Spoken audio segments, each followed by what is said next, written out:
축원합니다. 우리 계속해서 우리 주님이 가르쳐 주신 기도 5번째, 용서하여 주옵소서. 첫 번째는 하나님 아버지 이름, 아버지의 나라, 아버지의 뜻, 그리고 일용할 양식을 주옵소서. 오늘은 용서하여 주옵소서. 이렇게 계속 말씀을 나누고 있습니다. 저희 여러분에게 늘 주님이 가르쳐 주신 기도를 늘 드리고 시간 날 때마다 암송하시고 또 어디를 가든지 무슨 일을 하든지 주님이 가르쳐 주신 기도를 늘 생각하라고 말씀했습니다. 주님이 가르쳐 주신 기도는 능력이 있고 그 기도대로 하나님께서 응답하여 주실 줄로 믿습니다. 지난주 일용할 양식에 대하여 함께 은혜를 나누었습니다. 일용할 양식 첫 번째, 걱정하지 말아라. 너희가 무엇을 먹을까, 무엇을 마실까, 무엇을 입을까. 저 하늘에 나는 공중에 새도 들에 핀 백합화도 내가 먹이고 입히거늘 어찌 너희들이 걱정하느냐. 하물며 하나님의 자녀일까 보냐. 걱정하지 말아라. 일용할 양식 두 번째, 나에게 주어진 이 모든 일용할 양식, 건강, 이 모든 것이 나로부터 왔다고 생각하면 그것은 교만입니다. 하늘에서 매일 아침 하나님께서 만나를 이스라엘 백성들에게 내린 것과 같이 우리에게 주어진 일용할 양식은 하늘로부터 내려온 것임을 잊지 말아라. 하늘로부터 내려온 것이다. 사도 바울의 고백과도 같이 나의 나된 것은 오직 하나님의 은혜로다. 일용할 양식 세 번째, 사람이 떡으로만 사는 것이 아니라 하나님의 말씀으로 사는 것이다. 너희는 먼저 그의 나라와 그의 의를 구하라. 우리가 살아도 주를 위하여 살고 죽어도 주를 위하여 죽습니다.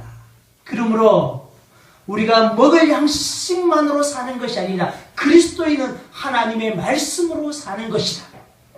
이것을 지난주에 함께 나누었습니다.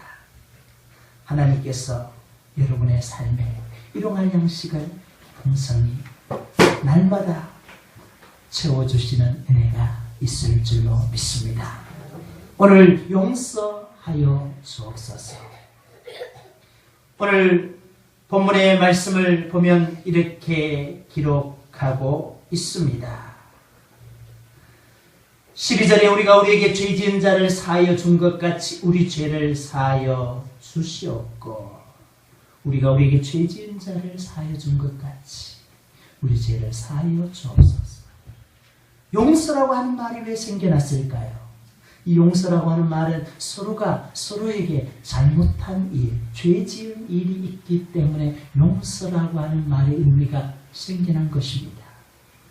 그러나 신앙 안에서 보면 이 용서는 하나님께로부터 가야 합니다. 이 용서는 죄로 인하여 생겨난 것이기 때문에 이 용서의 근원을 처음 아담과 하와로부터 우리는 찾아야 합니다. 하나님께서 에덴 동산을 만드시고 아담과 하와를 그 에덴 동산에서 생육하고 번성하고 땅에 충만하라고 명령하셨습니다. 그리고 그 에덴 기쁨의 동산에 하나님의 법, 생명나무, 선악과 나무를 절대로 따먹지 말라. 선악과 나무를 따먹지 말라. 이것은 하나님의 명령이고 하나님의 법이었습니다. 그런데 아담과 하와가 이 선악과를 따먹음으로 인하여 죄를 지었습니다. 하나님의 법, 하나님의 명령을 어기는 죄를 지었습니다. 그로 인하여 인간에게는 원죄가 그 마음속에 들어오게 되었고, 이 원죄의 죄 용서함이 있어야만이 하나님의 백성이 온전하게 자유롭게 행복하게 살 수 있게 되어졌습니다. 사람에게는 이 하나님께 용서를 받는 것, 그리고 인간과의 관계 속에서 이루어지는 죄에 대한 문제, 가인과 아벨이 스스로에 대한 자범죄를 짓게 되었습니다. 하나님 앞에 제사를 드릴 때 가인이 아벨을 보니 하나님께서 아벨의 제사만을 받으시는 것이었습니다. 그 마음속에 시기와 질투가 생기고, 성경은 그 가인의 마음속에 죄가 네 문 앞에 들이웠느니라고 기록하고 있습니다. 그로 말미암아 가인은 아벨을 돌로 쳐 죽이는 자범죄를 짓게 되어졌습니다. 우리 인간의 죄의 마음속에는 하나님으로부터 떨어지고 분리되어진 원죄와 또 우리 인간과 인간과의 관계 속에서 이루어지는 자범죄가 있습니다. 이 두 가지의 죄의 용서함이 있어야만이 우리는 진정한 자유와 하나님의 은혜와 긍휼하신 가운데 살아가는 백성이 되는 줄로 믿습니다. 그러므로 인간은 하나님 앞에 이 원죄의 문제를 해결해야 합니다. 모든 사람이, 모든 인류가 하나님 앞에 이 원죄의 죄의 문제를 용서를 받아야만이 진정 하나님의 백성으로, 하나님의 자녀로 살아갈 수 있게 됩니다. 하나님은 이 원죄의 문제를 해결하기 위하여 독생자들 예수 그리스도를 이 땅에 보내셔서 우리 인간의 모든 원죄를 해결하시기 위하여 십자가에 못 박혀 죽으시고 사흘 만에 부활하셨습니다. 그러므로 예수 그리스도를 믿는 누구든지 그 죄사함을 받는 은혜를 주셨다라고 말씀합니다. 이 원죄의 죄사함을 매 해결을 통하여, 그리고 우리 인간에게 있는 스스로 관계 속에서 지어지는 많은 자범죄도 용서하며 또 해결해야 합니다. 마태복음 18장 21절 35절에 베드로가 예수님께 묻습니다. 예수님, 형제가 나에게 잘못한 일이 있다면 몇 번을 용서해 주어야 합니까? 7번 용서하면 되겠습니까? 그 시대의 7이라고 하는 숫자는 완전 숫자입니다. 그래서 베드로는 1번, 2번, 3번, 4번, 5, 6, 7번. 적어도 7번 용서해주면 되겠구나 생각하고 7번 용서해주면 되겠습니까? 라고 예수님께 질문했습니다. 그때 예수님께서 베드로야, 7번에 70번도 용서해 주어야 하리라. 그러면서 예수님께서 빚진 두 종의 비유를 말씀합니다. 주인이 10,000달란트 빚진 사람을 불렀습니다. 너 왜 나에게 빚을 갚지 않느냐?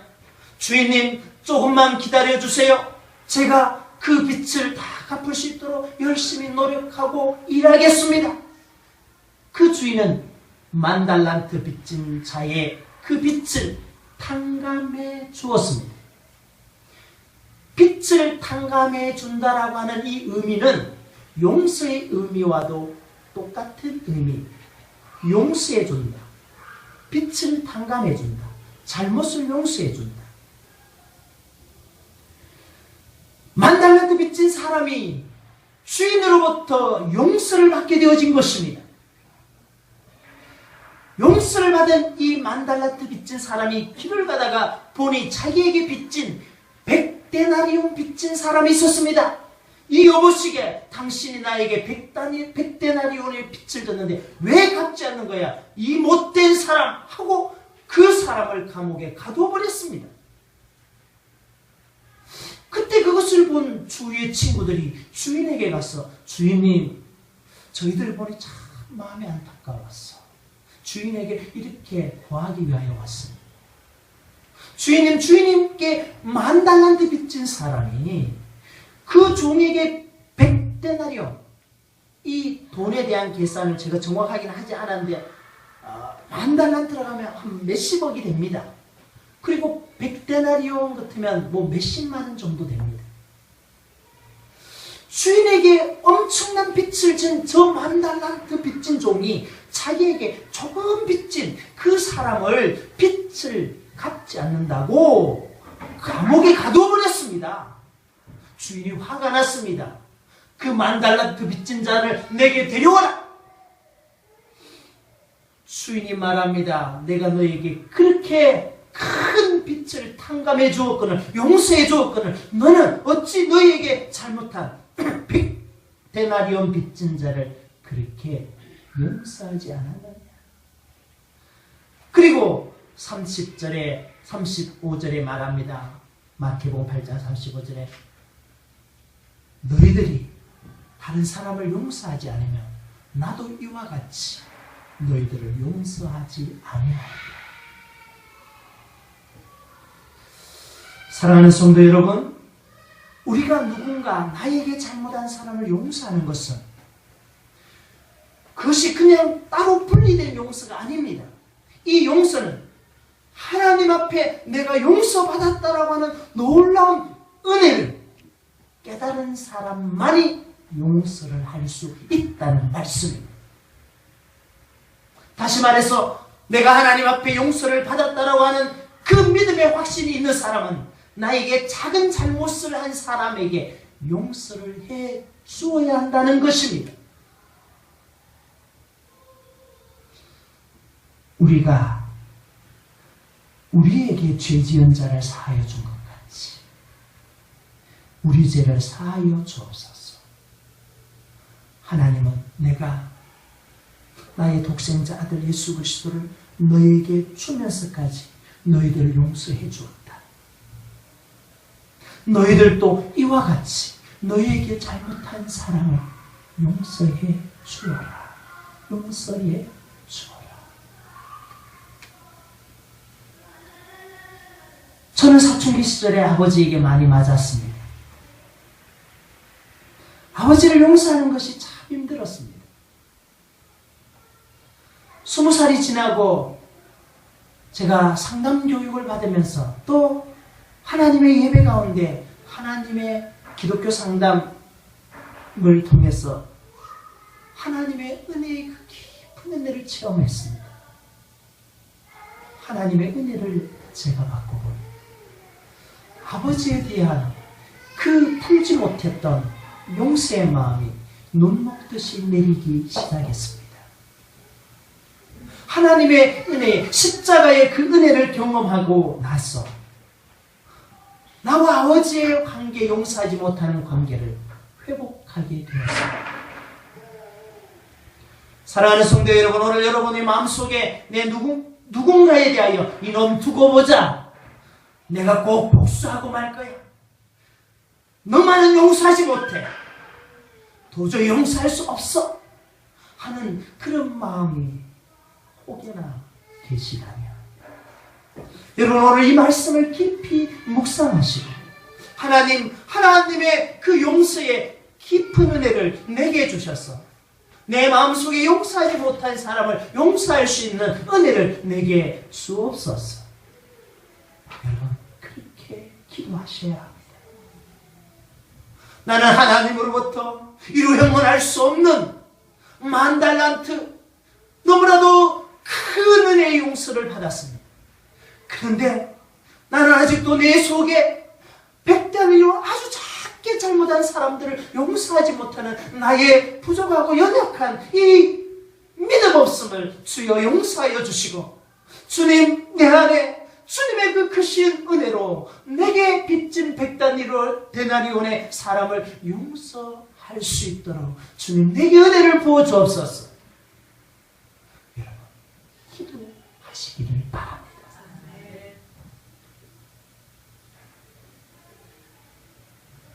사랑하는 성도 여러분, 용서한 사람과 용서하지 못한 사람의 삶은 분명히 다릅니다. 몇 년 전에 아주 인기를 끌었던 레미제라블, 빅토르 위고의 그 책에는 용서의 의미를 우리에게 잘 전해주고 있습니다. 장발장, 자기 조카의 배고픔을 보고 빵을 훔치다가 감옥에 들어가 탈옥을 하려고 하다가 19년 동안 감옥에 갇혀 있다가 그가 감옥에서 나와서 하룻밤 잠을 좀 채워달라고 요관에 갔더니 죄인이라고 내칩니다. 너무나 배가 고파서 밥을 달라고 농가에 갔더니 총을 들이대면서 나가라고 소리칩니다. 자신의 죄인임을 뼈저리게 느끼며 그는 걷다가 한 성당으로 들어가게 됩니다. 그곳에서 주교를 만나 음식을 배불리 먹고 잠을 청하고 그곳에 눈을 떴을 때 자기 눈앞에 있는 은촛대 2개를 발견합니다. 그것을 들고 도망을 칩니다. 도망을 치다가 경찰에게 잡혀서 다시 그 성당 주교 앞에 왔습니다.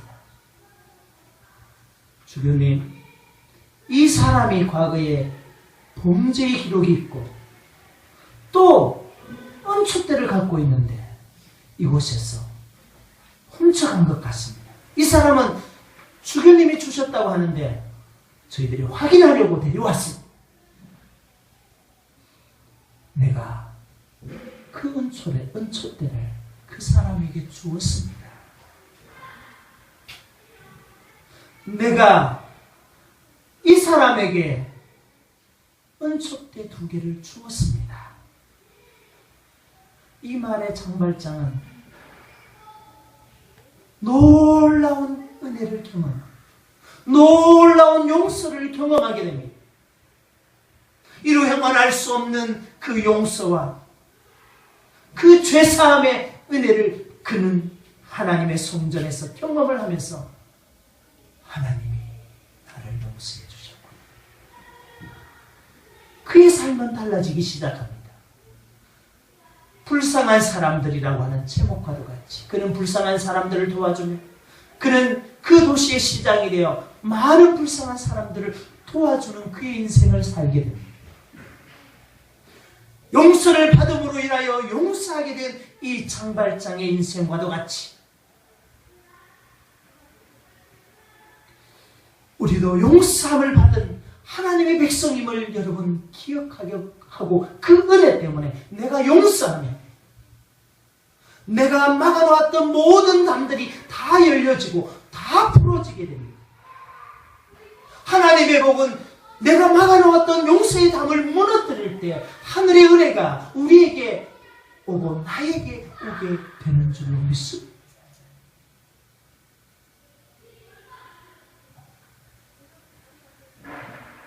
또 한 영화가 있습니다. 이 영화는 좀 오래된 밀양이라고 하는 영화입니다. 남편을 여의고 아들 1명을 데리고 남편의 고향 밀양에 내려가 아이를 키웁니다. 그 주인공은 전도연입니다. 이 아이를 학원에 보내는데 어느 날 이 아이가 사늘한 시체로 돌아왔습니다. 알고 보니 그 학원의 운전기사가 아이를 살해한 것입니다. 이 아이의 어머니 전도연은 자기 아이를 죽인 그 사람을 용서할 수가 없었습니다. 용서할 수가 없었습니다. 너무나도 힘들고 괴로워서 교회에 찾아가서 기도하는데 그래도 한번 만나보라고 합니다. 감옥에 가서 자기 아들을 죽인 그 사람을 면회했는데 자기 아들을 죽인 그 사람은 너무나도 평안한 모습으로 그곳에 있는 것입니다. 왜 당신은 그렇게 평안하게 그 자리에 있는 것입니까? 나는 이 감옥에서 하나님을 만났습니다. 하나님을 만나서 하나님께서 나의 죄를 용서해 주었습니다. 그래서 나는 너무나도 지금 평안하게 이 감옥에서 있습니다. 이 아이의 어머니 전도연은 갑자기 화가 났습니다. 아니 하나님, 내가 용서하지 못했는데 어떻게 해서 하나님께서 먼저 저 사람을 용서해 줘버린 것입니까? 내 아들을 죽인 저 사람은 저렇게 감옥에서 마음 편안히 있고 내 아들이 죽인 나는 이 감옥 밖에서도 이렇게 괴로워하고 있는데 어찌해서 하나님 저 사람을 용서해 주신 것입니까? 도저히 나는 받아들일 수 없습니다. 그렇게 하며 그는 그 사람에 대한 하나님에 대한 반항과 분노로 자신의 삶을 더 죄악 가운데 더 방황하며 살아갑니다. 그러다가 스스로 세월이 지나서 내가 이제 새로운 인생을 좀 살아야 되겠다고 하면서 미용실에 가서 머리를 자르러 미용실에 들어가서 자리에 앉았는데 자기 머리를 자르려고 하는 그 미용사가 자기 아들을 죽인 그 아버지의 딸이 머리를 자르려고 그곳에 서 있는 것입니다. 이 주인공은 도리어 더 화가 납니다. 하나님, 왜 또 나에게 마지막까지 내 아들을 죽인 저 아버지의 딸이 내 머리를 자르는 겁니까? 도저히 저는 용서할 수 없습니다. 없습니다 하며 그 미용실을 박차고 나옵니다. 그리고 나와서 스스로 가위를 들고 자신의 머리를 자르는 것으로 영화가 끝이 납니다. 저는 그 영화를 보면서 깊은 하나님의 용서의 은혜를 깨닫습니다. 무엇이냐? 끝까지 하나님은 용서하라는 것입니다.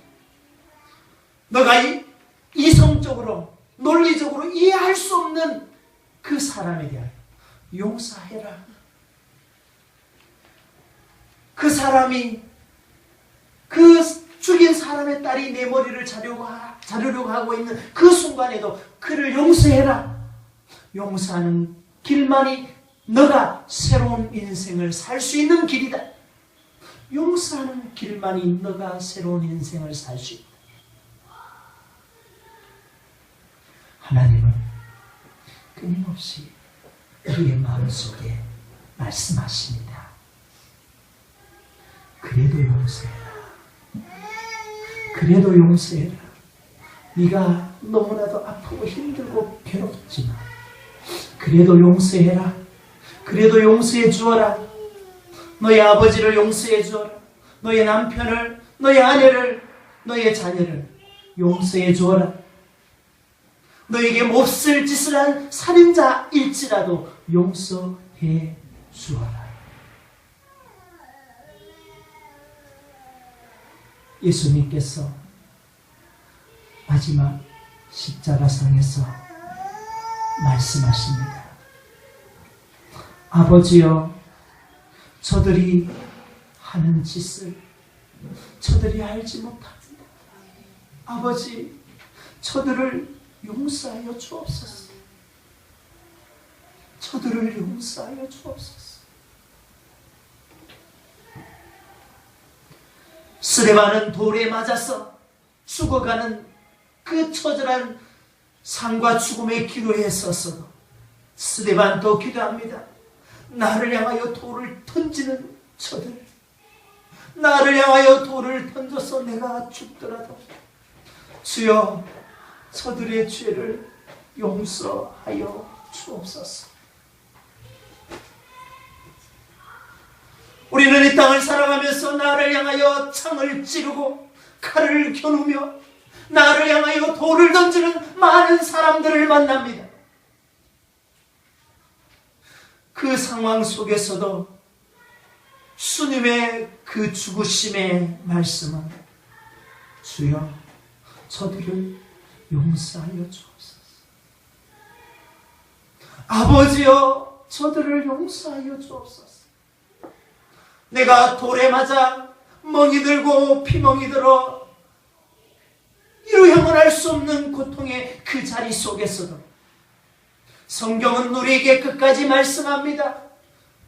용서해 주어라. 용서해 주어라. 내가 너희들을 용서해 준 것 같이, 내가 너를 용서해 준 것 같이 너희도 용서해 주어라.